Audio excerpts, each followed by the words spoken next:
नमस्कार प्रिय विद्यार्थियों, मैं राजेश सोनी आप सभी का YouTube channel Soni maths classes पे हार्दिक स्वागत करता हूँ।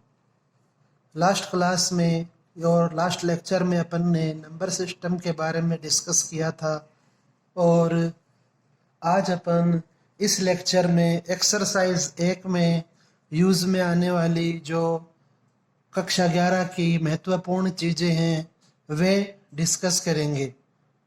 तो हमारा जो आज का टॉपिक रहेगा वह है set, ordered pair and Cartesian product. तो सबसे पहले अपन बात करते हैं नंबर 1 सेट की। तो सेट अथवा समुच्चय,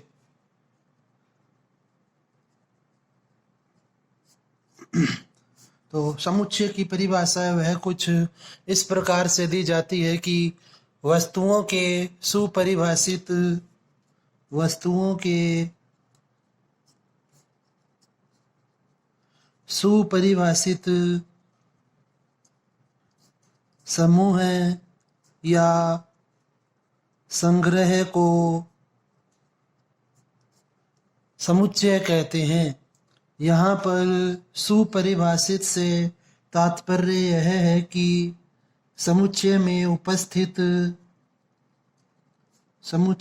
उपस्थित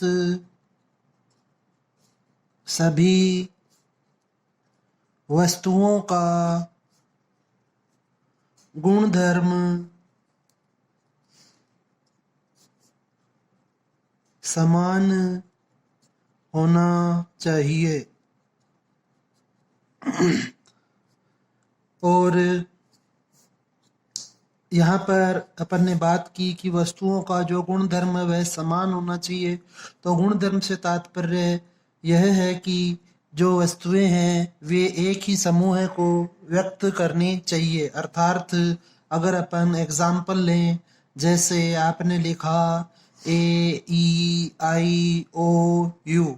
तो इन सभी वस्तुओं का समान गुणधर्म है। ये सभी अंग्रेजी वर्णमाला के स्वर हैं, इसलिए ये सभी एक ही गुणधर्म को डिनोट करते हैं। इसी प्रकार यदि आप लिखते हैं 2, 4, 6, 8, 10, 12 इत्यादि, तो इन सभी वस्तुओं का भी गुणधर्म समान है कि ये सभी सम संख्याएं हैं। नेक्स्ट, आपको समुच्चय की परिभाषा के अंतर्गत ध्यान में रखना चाहिए कि समुच्चय को अंग्रेजी वर्णमाला के कैपिटल लेटर के द्वारा व्यक्त किया जाता है, अर्थात ABC इत्यादि। इसके बाद नेक्स्ट टॉपिक जो और नेक्स्ट पॉइंट जो आपको यहाँ पर ध्यान में रखना है वह यह है कि जो समुच्चय के अंदर जितने भी अवयव होते हैं, समुच्चय के अंदर जितने भी अवयव होते हैं उन सभी को कोमा के द्वारा पृथक किया जाता है। उन सभी को कोमा के द्वारा पृथक किया जाता है। नेक्स्ट जो पॉइंट आपको समुच्चय के बारे में मालूम होना चाहिए वह यह है कि समुच्चय को व्यक्त करने के लिए हमेशा मझला कोष्ठक का प्रयोग करते हैं। इसके बाद में नेक्स्ट समुच्चय से रिलेटेड जो बेसिक चीजें हैं एक दो और देख लेते हैं। वे ये हैं कि समुच्चय को अपन दो प्रकार से व्यक्त कर सकते हैं, जिनमें पहला है रोस्टर रूप और नंबर 2 है समुच्चय निर्माण रूप। रोस्टर रूप जब अवयवों को कोमा के द्वारा पृथक करके लिखा जाता है तो इस प्रकार के रूप को रोस्टर रूप कहते हैं। जैसे A is equal to AEIOU। तो यहाँ पर इस समुच्चय में जितने भी अवयव हैं वे सभी कोमा के द्वारा पृथक किए गए हैं, अतः यह रोस्टर रूप है। समुच्चय निर्माण रूप को लिखते समय हमें निम्न कथन का प्रयोग करना चाहिए। वह इस प्रकार है कि सबसे पहले आप लिखेंगे समुच्चय को डिनोट करने के लिए अंग्रेजी वर्णमाला का कोई भी लेटर ABCD एक्सेट्रा कुछ भी। इसके बाद में आप लिखेंगे x कोलन x की परिभाषा, अर्थात x वह किस पर्पज के लिए लिया गया है यह आप यहाँ पर लिखेंगे। जैसे एग्जाम्पल के लिए अपन लिख सकते हैं कि x अंग्रेजी वर्णमाला का एक स्वर है। तो यहाँ पर अब हमें AEIOU को लिखना नहीं पड़ेगा, अपन ने भाषा के रूप में ही इसे लिख दिया। तो जब आप भाषा के रूप में किसी समुच्चय को व्यक्त करते हैं तो वह समुच्चय निर्माण रूप कहलाता है भाषा के रूप में। इसके बाद नेक्स्ट अपन डिस्कस कर देंगे वह है कि समुच्चय में, जैसा एक एग्जाम्पल ले लेते हैं। पहले एग्जाम्पल है कि A इज इक्वल टू आपको दिया हुआ है 1 2 3 और B एक अन्य समुच्चय जिसमें दिया गया है आपको 3 1 2। तो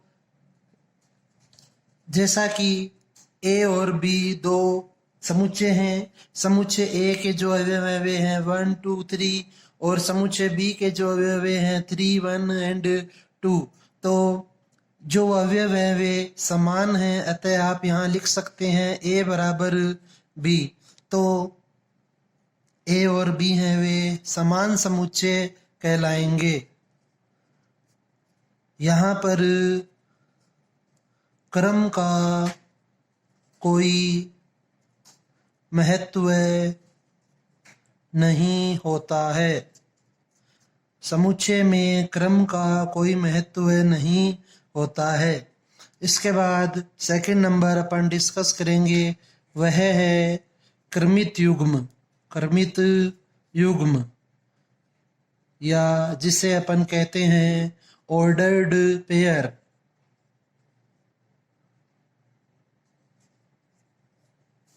ऑर्डर्ड पेयर। तो जो क्रमित युग्म है उसकी डेफिनेशन आप एक तो इसके नाम के आधार पर ही बना सकते हैं। तो सबसे पहले यहाँ पर दिया हुआ है क्रमित। तो क्रमित का अर्थ होता है एक निश्चित क्रम में, निश्चित क्रम में। और युग्म का अर्थ होता है दो वस्तुओं अथवा दो से अधिक वस्तुओं का जोड़ा। तो यहाँ पर जो वस्तुएं हैं उन्हें अपन अवयव कहते हैं। इसलिए क्रमित युग्म की जो परिभाषा है वह इस प्रकार बनेगी कि जब किन्हीं दो अवयवों को एक निश्चित क्रम में व्यवस्थित किया जाता है तो उसे क्रमित युग्म कहते हैं। जब किन्हीं दो अवयवों को एक निश्चित क्रम में व्यवस्थित किया जाएगा तो इस प्रकार की व्यवस्था को क्रमित युग्म कहेंगे। इसके बाद जो डेफिनेशन है इसकी समुच्चय को लेते हुए वह इस प्रकार है कि जब किसी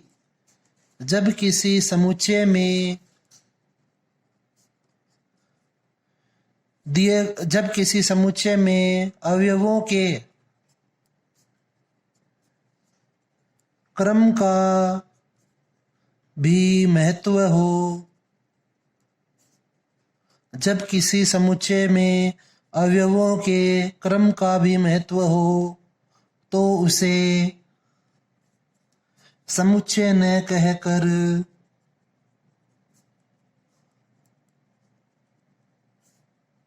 कर्मित युग्म कहते हैं। तो उम्मीद की जाती है आपको कर्मित युग्म की परिभाषा समझ में आ गई होगी कि जब किन्हीं दो अवयवों को एक निश्चित क्रम में व्यवस्थित किया जाता है तो उसे कर्मित युग्म कहते हैं। और जो हमारी डेफिनेशन है बुक के अनुसार वह इस प्रकार से होती है कि जब किसी समुच्चय के अवयवों में क्रम का भी महत्व हो तो उसे समुच्चय न कहकर कर्मित युग्म कहते हैं। इसके बाद नेक्स्ट अपन डिस्कस करते हैं कि कर्मित युग्म को किस प्रकार से लिखा जाता है। तो कर्मित युग्म को व्यक्त करने के लिए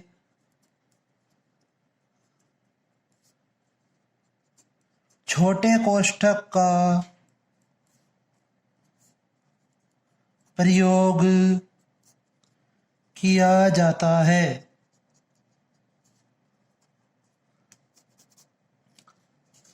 अर्थात दो संख्याएं ए व बी हों तो उनका कर्मित युग्म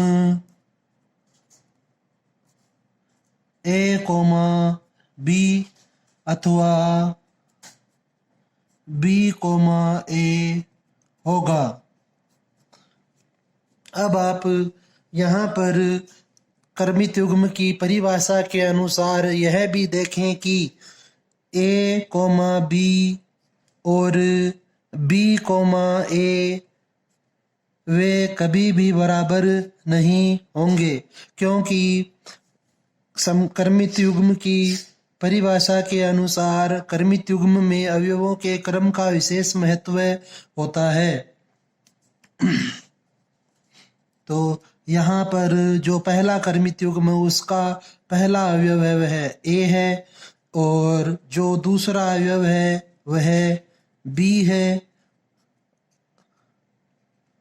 इसी प्रकार दूसरे कर्मित युग्म में पहला अवयव बी एवं दूसरा अवयव ए है, अतः ये दोनों समान नहीं हैं। यदि अपन एक एग्जाम्पल लें, जैसा कि आपको दिया गया हो कि ए कोमा बी बराबर सी कोमा डी, और यह दोनों यदि कर्मित युग्म है तो यह तभी संभव है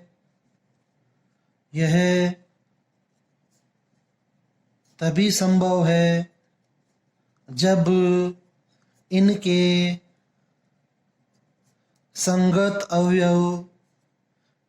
संगत अवयव समान हों।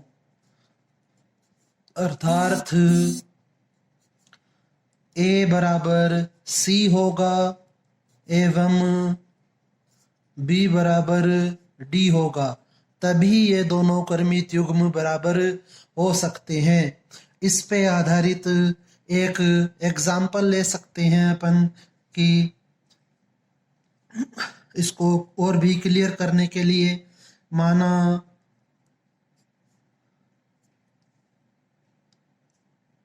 x + 2, 5 = 9, 2 - y। तो यहाँ पर आपको दिया गया है कि जो ये दो कर्मित युग्म है ये दोनों समान हैं। माना ये दोनों कर्मित युग्म समान हैं तो x व y का मान ज्ञात कीजिए। तो जैसा कि आप जानते हैं कि अगर कोई दो क्रमित युग्म समान है तो उनके संगत अवयव समान होंगे, इसलिए x प्लस 2 है वह बराबर होगा 9 के। इसलिए यहाँ से जब आप इसे सरल करेंगे तो x की वैल्यू प्राप्त होगी 7।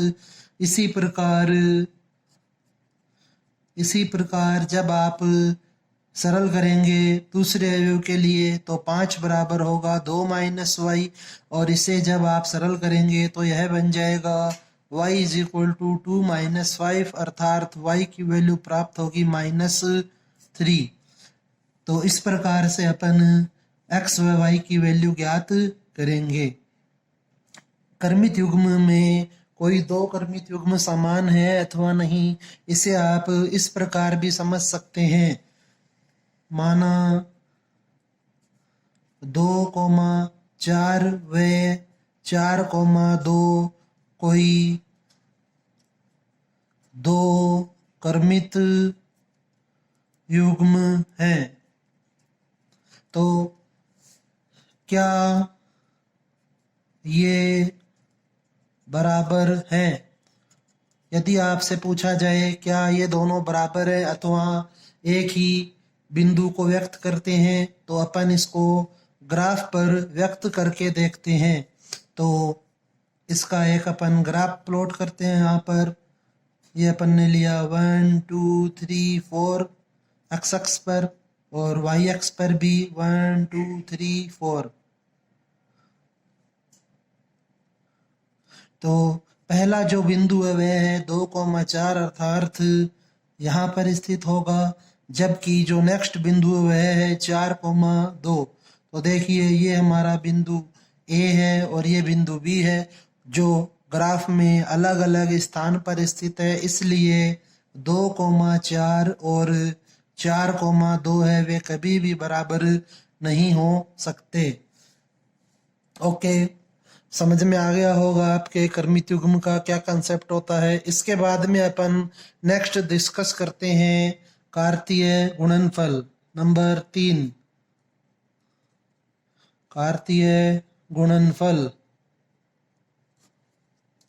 जिसे कार्टीशन प्रोडक्ट कहा जाता है। तो इसकी परिभाषा कुछ इस प्रकार दी जाती है कि किन्हीं दो अरिक्त समुच्चयों ए तथा बी के कार्तीय गुणनफल को ए क्रॉस बी द्वारा व्यक्त किया जाता है। इसके बाद नेक्स्ट जो आपको इसके अंदर ध्यान में रखना है वह पॉइंट है कि जो कार्तीय गुणनफल है वह होता क्या है वास्तव में। तो कार्तीय गुणनफल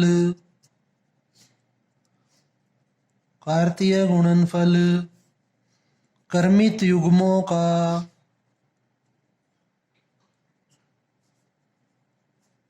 समुच्चय होता है। इन क्रमित युग्मों में पहला अवयव समुच्चय ए से तथा दूसरा अवयव समुच्चय बी से लिया जाता है। अर्थात यदि ए कोमा बी कार्तीय गुणनफल में उपस्थित कोई क्रमित युग्म हो तो ए बिलोंग टू ए होगा तथा small B belong to set B होगा। इसके बाद में इसे समझने के लिए अपन एक एग्जाम्पल डिस्कस कर लेते हैं कि कार्तीय गुणनफल में जो सेट बनेगा वह किस प्रकार से होगा। माना a इज इक्वल टू दिया हुआ है a कोमा b तथा समुच्चय b में दिया गया है 1, 2 और 3। तो आपको ज्ञात करना है कि a क्रॉस b क्या होगा, अर्थात कार्तीय गुणनफल ज्ञात करना है। तो जब आप a क्रॉस b ज्ञात करते हैं तो परिभाषा के अनुसार अपन ने देखा कि जो कार्तीय गुणनफल होता है वह क्रमित युग्मों का उपसमुच्चय होता है, क्रमित युग्मों का समुच्चय होता है। तो यहाँ पर जो पहला अवयव है समुच्चय a से लिया जाता है और दूसरा अवयव समुच्चय b से लिया जाता है। इसलिए जब आप a क्रॉस b लिखेंगे तो वह कुछ इस प्रकार होगा कि a का जो समुच्चय a है उससे आपने लिया अवयव a, इसके साथ में यहाँ से 1 लिखेंगे, इसके बाद में a के साथ 2 लिखेंगे, a के साथ 3 लिखेंगे। क्रम में होना चाहिए, पहला अवयव पहले समुच्चय से, दूसरा अवयव दूसरे समुच्चय से। तो यहाँ पर आपको पहले a दिया हुआ है इसलिए पहला अवयव हमेशा a से होगा और जो दूसरा अवयव है वह हमेशा समुच्चय b से होगा। इसके बाद में जो समुच्चय a है उसमें एलिमेंट है b, इसलिए अब अपन लिखेंगे b1, b2, b3। तो यह होता है a क्रॉस b। इस प्रकार से a क्रॉस b को ज्ञात किया जाता है। इसके बाद में अपन अब नेक्स्ट देखते हैं कि जो कार्तीय गुणनफल होता है उसमें कुल कितने क्रमित युग्म होंगे। तो इसे आप एक सूत्र के द्वारा भी देख सकते हैं कि कार्तीय गुणनफल में उपस्थित क्रमित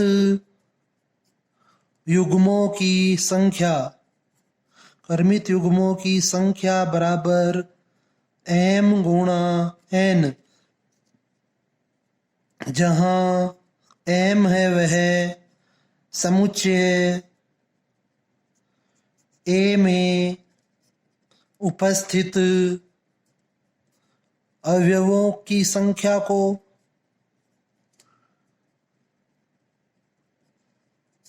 तथा n समुच्चय b में उपस्थित अवयवों की संख्या को व्यक्त करते हैं। जैसा कि आप देख सकते हैं यहाँ पर a में 2 अवयव थे और b में कुल 3 अवयव थे, इसलिए 2 गुणा 3 करने पर आपको प्राप्त होता है 6। इसलिए जब a क्रॉस b किया तो हमें कुल 6 क्रमित युग्म प्राप्त हुए, first, second, third, fourth, fifth and sixth. Okay, उम्मीद करता हूँ आपके आज की क्लास में पढ़ाया गया पूरा जो हमारा मैटर था वो आपके समझ में आया होगा। किसी भी विद्यार्थी को यदि कोई प्रॉब्लम हो तो वह अपनी प्रॉब्लम डिस्कस कर सकता है। और इसकी के साथ में सभी विद्यार्थियों से एक चीज़ और कहना चाहूँगा कि जो अपना पूरा वीडियो है उसे पूरा देखें, शुरू से लेकर लास्ट तक, उसे स्किप कर करके न देखें, अन्यथा आपके कुछ समझ में नहीं आएगा और जो चीज़ें रह जाएंगी वो फिर दिक्कत देगी आगे। इसलिए पूरा वीडियो ढंग से देखें और उसे जो जितना भी आप पढ़ लेते हैं उसे आप अपनी स्क्रीन को रोक कर उसे नोटबुक में भी उतारें। ओके, धन्यवाद।